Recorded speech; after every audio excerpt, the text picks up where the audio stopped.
हम और आप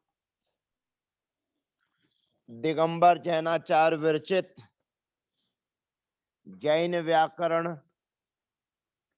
का तंत्र रूपमाला का अध्ययन कर रहे हैं। कातंत्र रूपमाला का प्रथम सोपान पंच संधि हमने और आपने हृदय साथ कर ली है। अब लिंग प्रकरण हमारा चल रहा है। लिंग प्रकरण में स्वरांत पुल्लिंग शब्दों में हमने मुनि शब्द और मुनि शब्द के साथ में भानु शब्द के प्रयोग हमने सिद्ध किए थे। अर्थात मुनि और भानु शब्द के अंत में इकार और उकार है। इकार और उकार की इदु दग्नि सूत्र से अग्नि संज्ञा होती है। और अग्नि संज्ञा के लिए ये कोई नियम नहीं है कि स्त्रीलिंग में नदी संज्ञा हो अग्नि संज्ञा होती है कि पुल्लिंग में होती है कि नपुंसक लिंग में होती है। इकारांत और उकारांत शब्दों की अग्नि संज्ञा होती है, ये सूत्र कहता है इदु दग्नि। अब हमारा प्रसंग जो चल रहा है वो स्वरांत स्त्रीलिंग चल रहा है। और स्वरांत स्त्रीलिंग में अब हमारे बीच में अकारांत शब्द होता ही नहीं है। और अकारांत शब्द नहीं होने के बाद हमारे पास में आकारांत शब्द आया था रंभा। फिर सर्वनाम संज्ञक शब्द आया था सर्वा। स्त्रिया मादा से हमने उसको स्त्रीलिंग करके आप प्रत्यय लगाया था। और उसके बाद में हमारे बीच में आया था जरा। जरा को जरस आदेश करके हमने दो रूप बनाए। और संबोधन में अंबा, अक्का, अल्लाह, अत्ता इन शब्दों को संबोधन में ह्रस्व किया है और बाकी सारे काम रंभा शब्द के समान आए। स्वरो ह्रस्वो अंबार्थानाम जो सूत्र हमारे बीच में है, इस सूत्र में लिखा हुआ है अंबार्थानाम द्वि स्वराणाम। अंबा आदि शब्दों में द्वि स्वर होना चाहिए, यानी कि दो स्वर होना चाहिए। तो अंबा में आ और मां में आ, ये दो स्वर है।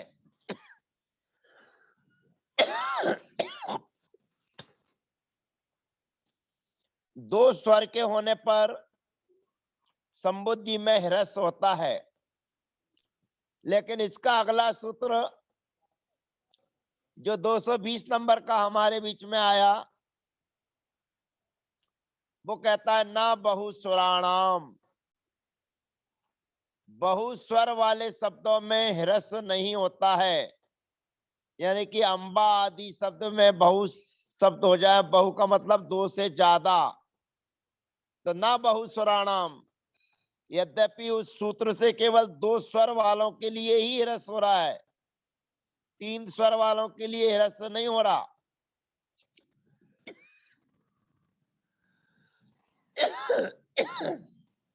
फिर भी आचार्य भगवंतों ने पूरा स्पष्ट कर दिया कि अंबा, अक्का, अल्लाह, अत्ता ये चारों शब्दों में दो स्वर से ज्यादा हैं तो ह्रस्व आदेश नहीं होता है।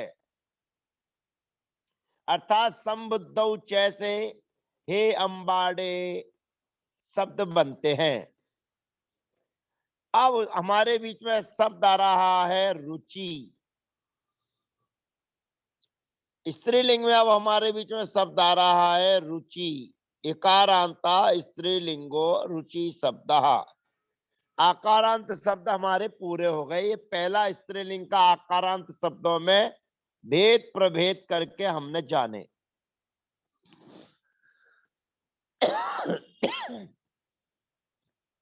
अब रुचि शब्द हमारे बीच में है। रुचि माने अच्छा लगना, ये स्त्रीलिंग है।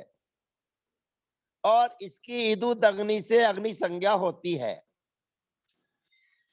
अब हम भी यहाँ पर अग्नि संज्ञा करेंगे और अग्नि संज्ञा के साथ में सूत्र वो ही लगेंगे जो हम लगाते हुए आए हैं।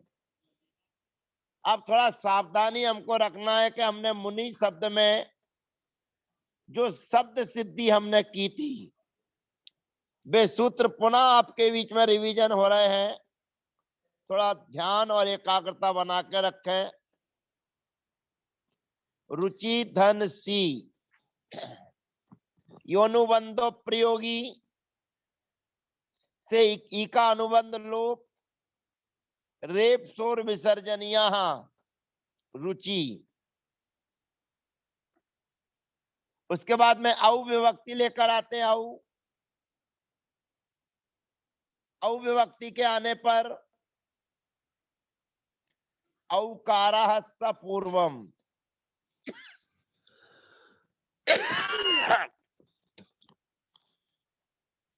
अग्नि संज्ञा के बाद में औ विभक्ति आए तो औ विभक्ति को जो अग्नि संज्ञक शब्द होता है वही आदेश हो जाता है। यहाँ पर रुचि में ई है, उसका हम अनतिक्रमण करेंगे रुच धन ई, धन औ।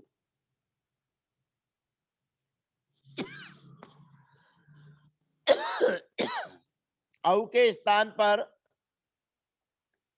ई आदेश हो जाएगा। समाना सवर्णे दीर्घी भवती परस्य लोपम, तो बनेगा रुचि। जस विभक्ति लेकर आएंगे रुचि धन जस, और जस्म से अस बचेगा योनुबंधो प्रयोगी। अनतिक्रमण करेंगे रुच धन ई धन अस। अगला सूत्र हमारे बीच में आता है एरे दुरो जसी। जस विभक्ति के होने पर अग्नि संज्ञक ई के स्थान पर ए होता है। जस विभक्ति के होने पर अग्नि संज्ञक उ के स्थान पर ओ आदेश होता है। यहां पर ई है इसलिए ए आदेश हो जाएगा। रुच धन ए धन अस, ए आय और रेप शोर विसर्जनिया, तो शब्द बनेगा रुचया। उसके बाद में संबुद्धि में सी विभक्ति लेकर आएंगे और सी विभक्ति के आने पर योनुबंधो प्रयोगी से ई का अनुबंध लोप। रुचि में ह्रस्व है इसलिए ह्रस्व नदी श्रद्धाभ्यास लोपम से सी का लोप हो जाएगा। प्रत्यय लोपे प्रत्यय लक्षणम परिभाषा की सहायता से संबुद्धौ च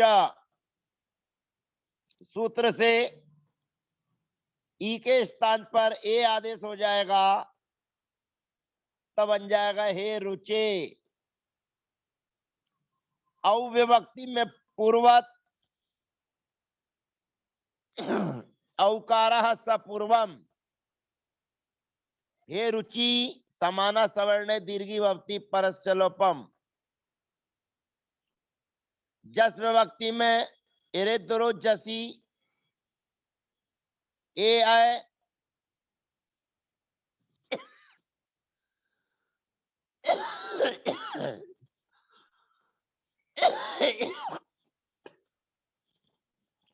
हे रुचया। अम विभक्ति के आने पर अग्नि रमोकारा, अग्नि संज्ञक के सामने अम विभक्ति के आने पर अम के आकार का लोप होता है और अम के आकार का लोप हो जाएगा तो बनेगा रुचिम।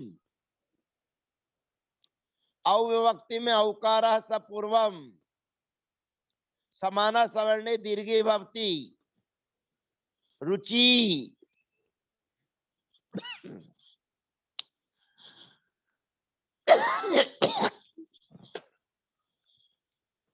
अब द्विवचन के बहुवचन में सस विभक्ति आई, द्वितीया के बहुवचन में सस।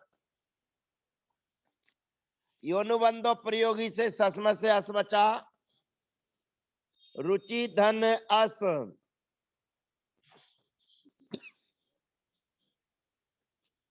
अनतिक्रम्यन विश्लेषित से विश्लेषण करेंगे, रुच धन ई धन अस। इदुद अग्नि सूत्र से अग्नि संज्ञा की है, सूत्र लगेगा ससोकारा सस्य नो स्त्रियाम। अर्थात अब थोड़ा विशेष ध्यान रखना है इस सूत्र के माध्यम से। ससोकारा सस्य नो स्त्रियाम सूत्र कहता है सस के आ के स्थान पर पूर्व स्वर आदेश होता है। पूर्व स्वर का मतलब है जो अग्नि संज्ञक में पूर्व स्वर है वही आदेश हो जाएगा। अब अग्नि संज्ञक में यहां पर ई है, तो जो सस का आ है उस आ को ई आदेश हो जाएगा। अब ये स्त्रीलिंग है, यदि पुल्लिंग होता तो हम सस का जो सा है उसके स्थान पर ना आदेश कर देते, परंतु ये स्त्रीलिंग है।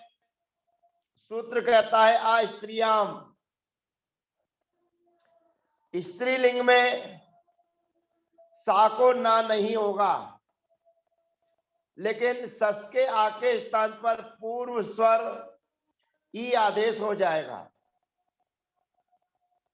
अब हमारी स्थिति है रुच धन ई धन इस। समाना सवर्णे दीर्घी भवती परश्च लोपम और रेप शोर विसर्जनियात बनेगा रुचि। अब उसके बाद में टा विभक्ति आई, रुचि धन टा, रुच धन ई धन टा। अब यहां पर भी इदुत अग्नि से अग्नि संज्ञा है और अग्नि संज्ञक में सूत्र आता है आ स्त्रियाम टाना। सूत्र कहता है स्त्रीलिंग को छोड़कर टा के स्थान पर ना आदेश होता है, लेकिन ये स्त्रीलिंग है और स्त्रीलिंग होने के कारण वह सूत्र नहीं लगेगा। और जब सूत्र नहीं लगेगा तब क्या करेंगे? कहते एवर्णो या म सवर्णे नाचा परो लोप्या।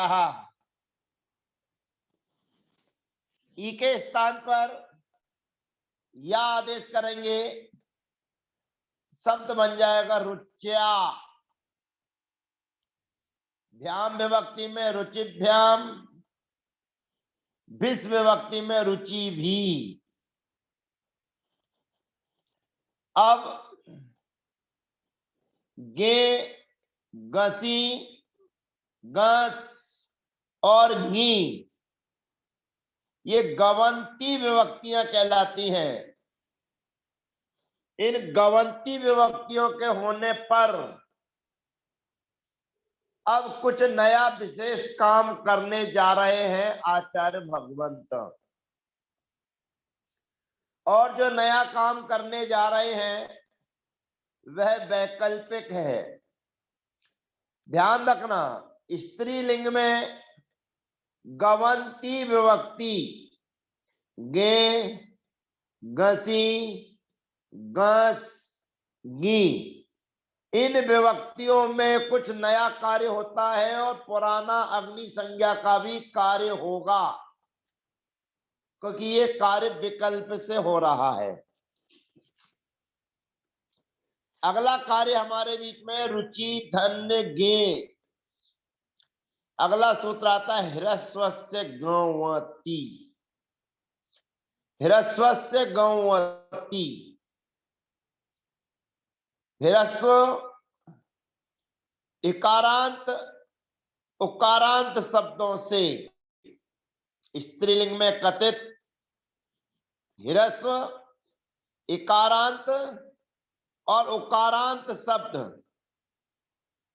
और जिन शब्दों के स्थान पर ये या ओ आदेश होता है, स्त्रियाख्य यो, स्त्रियाख्यौ ई उवौ स्थानिनौ च, स्त्री जहां पर जिन शब्दों में ये और उव आदेश होता है, ऐसे स्त्रीलिंगवाची शब्द। अब पूछेंगे आपके ये और उव आदेश कहां होता है, तो 189 नंबर के सूत्र से ये आदेश होता है। दीर्घ ईकारांत शब्दों को ये आदेश होता है, दीर्घ उकारांत शब्दों को उव आदेश होता है। तो जिन शब्दों को ये और उव आदेश होता है 189 नंबर के सूत्र से ई दू तो री उवौ सुरे, तो जिन शब्दों में जिन नियमावली के अनुसार 189 नंबर का सूत्र लगता हो और वे शब्द दीर्घ स्त्रीलिंग, दीर्घ उकारांत स्त्रीलिंग, इकारांत स्त्रीलिंग शब्द हों, उन शब्दों की, और स्त्रीलिंग में ह्रस्वश्च, स्त्रीलिंग में ह्रस्व, इकारांत और उकारांत शब्दों की गवती, गवती माने गवंती विभक्ति के होने पर नदी संज्ञा वास्यात, नया नामकरण किया जा रहा है कि स्त्रीलिंग में ह्रस्व, इकारांत, उकारांत, और जिन स्त्रीलिंग शब्दों को ये और उव आदेश होगा, यानी कि दीर्घ ईकारांत और उकारांत शब्दों की जहां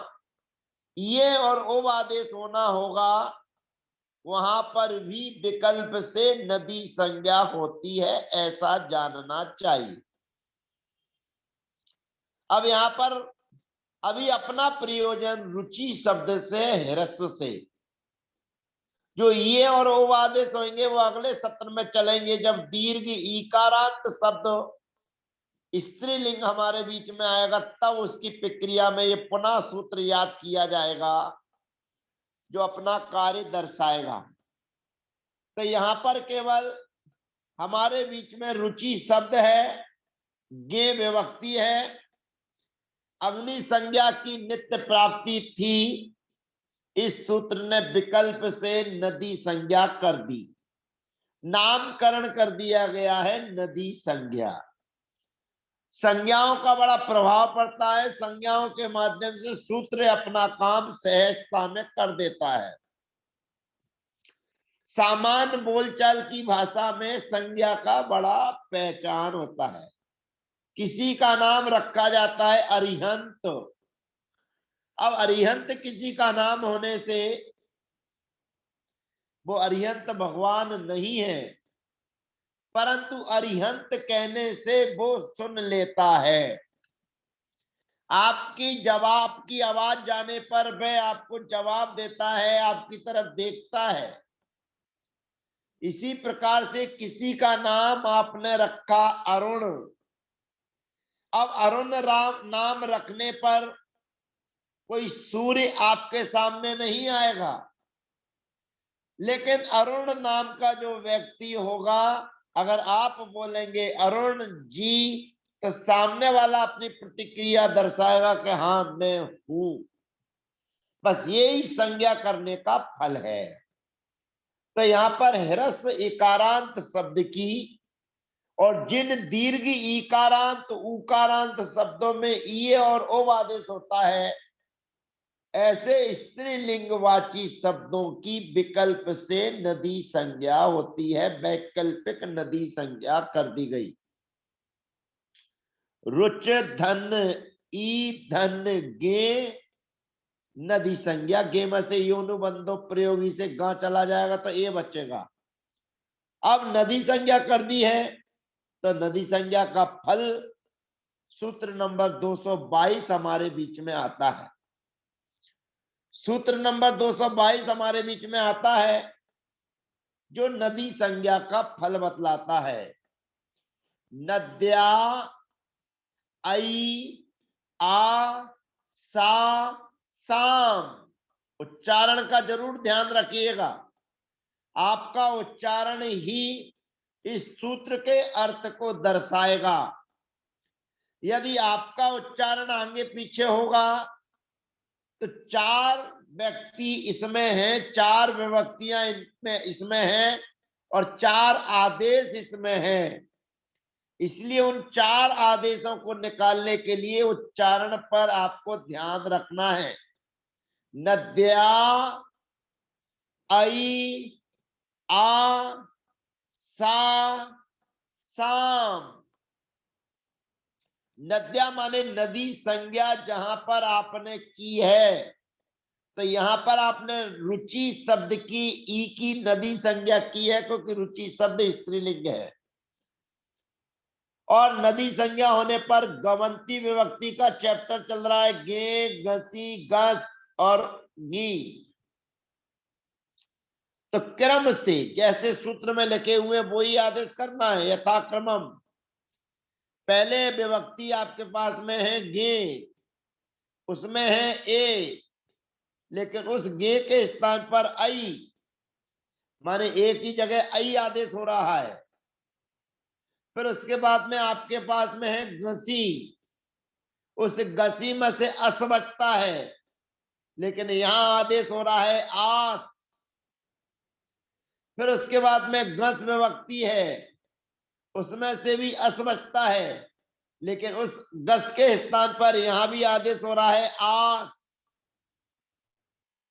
और गी विभक्ति है, गी विभक्ति में से ई बचता है, लेकिन उस ई के स्थान पर यानी कि गी के स्थान पर आदेश हो रहा है आम। ये आम आदेश हुआ है। षष्ठी विभक्ति की आम विभक्ति मत समझना। तो नदी संज्ञा विकल्प से हुई है, लेकिन ये आदेश नित्य होंगे। नदी संज्ञा करोगे तब। तो गे के स्थान पर आई, गसी के स्थान पर आस, गस के स्थान पर आस और गी के स्थान पर आम आदेश होता है। अब हमारी स्थिति हो गई रुच धन ई धन आई। अब यहां पर एवर्णो या मवर्णे नाचा परो लोप्या। तो ई के स्थान पर या आदेश हो जाएगा, व्यंजन में स्वरम परवर्णम नयत लगाएंगे तो बन जाएगा रुच्यई। ये नदी संज्ञा में बन रहा है, ध्यान रखना। अभी अग्नि संज्ञा का काम बाद में, पहले नदी संज्ञा का काम पूरा कर लिया जाएगा, फिर बाद में अग्नि संज्ञा पर चलेंगे। तो नद्यई भ्याम विभक्ति आई, रुच्यई भ्याम विभक्ति आई, चाहे नदी संज्ञा हो चाहे अग्नि संज्ञा हो। रुचिभ्याम रुचिभ्य। अब घसी के स्थान पर आस हो गया। फिर एवर्णो या सवर्णे नच परो लोप्या रुच्या। रेप शोर विसर्जनिया व्यंजन मत्सरम परवर्णम नए रुच्या। फिर भ्याम विभक्ति में रुचिभ्याम रुचिभ्य। फिर गस विभक्ति में रुच्या आस आदेश हो जाएगा। और एवर्णो या सवर्णे नच परो लोप्या रुच्या। अब ओस विभक्ति आएगी। ओस विभक्ति में एवर्णो या सवर्णे नच परो लोप्या रुच्यो। आम विभक्ति के आने पर ह्रस्व है, इसलिए आमी चा नू, सूत्र से नू का आगम हो जाएगा, ऊ का अनुबंध हो जाएगा और दीर्घ मामी सनऊ। दीर्घ आदेश होता है तो यहाँ पर दीर्घ कर दिया जाएगा तो बनेगा रुचि नाम। रस्री वर्णेभ्यः नो नमन्त्या स्वर हेव कवर्ग पवर्गान्तरोपि। उस सूत्र की पूरी शर्तें नहीं मिलने के कारण वह सूत्र नहीं लगेगा, इसीलिए ना ही रहेगा रुचि नाम।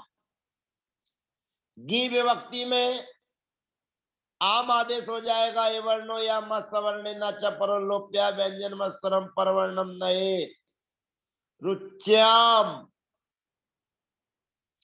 ओस विभक्ति में ए वर्णो या मत सवर्णे न च परलोप्या रुच्यो। और सुप विभक्ति में पाका अनुबंध हो जाएगा नामी कर परा प्रत्यय विकारा गमस्तासी सम नु विसर्जनीय सांतरोपी। सूत्र से दंत सकार के स्थान पर मूर्धन्य सकार आदेश होकर बनेगा रुचि सु। ये तो हमने नदी संज्ञा की है, केवल गवंती विभक्ति में है। और जब हम नदी संज्ञा नहीं करेंगे तो अग्नि संज्ञा रहेगी। अग्नि संज्ञा में हमारे बीच में गे विभक्ति के आने पर आता है गे। वो कहता है कि अग्नि संज्ञा की ई के स्थान पर ए होता है, ऊ के स्थान पर ओ होता है गे विभक्ति के होने पर। तो मुनि शब्द के समान ई के स्थान पर ए आदेश करेंगे। रुच धन ए और फिर गे में से भी बचा ए सूत्र लगेगा तो बनेगा रुच ये।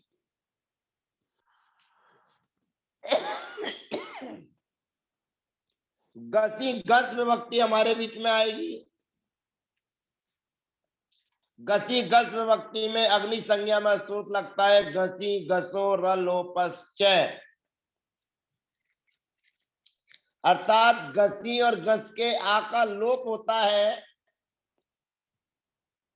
और अग्नि संज्ञा की ई के स्थान पर ए आदेश होता है।